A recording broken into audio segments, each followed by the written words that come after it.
For a question like this, of course, Desmos is available.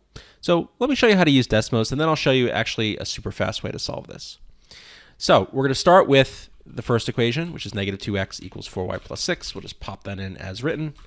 Don't need to reduce anything or simplify. Just enter it in as shown. And we find that their solution is 1, negative 2. Right? That's where the two lines intersect, and so it's b. Okay, not bad.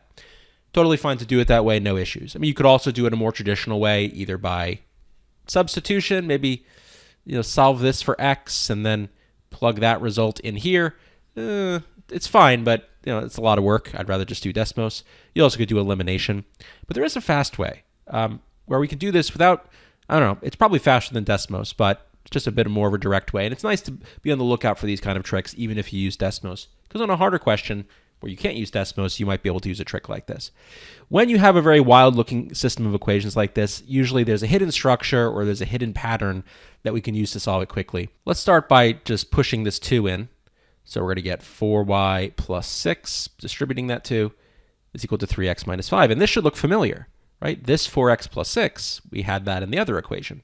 And so, in fact, we can do a kind of substitution here where we're going to substitute this whole expression, 3x minus 5, in for this whole expression. We're essentially setting them equal to each other. If negative 2x equals 4y plus 6 and 3x minus 5 equals 4y plus 6, then we can just cut out the middleman and say that negative 2x has got to equal 3x minus 5.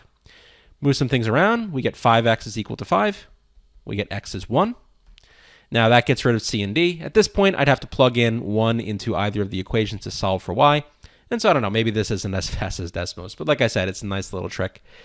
Nice little shortcut that could be helpful elsewhere, so might as well show it to you. So we'll plug in x equals 1 here. We'll solve for y. So it looks like I'm going to get 4y is equal to negative 8, or y is negative 2 when we solve that. And again, this leads us to choice B.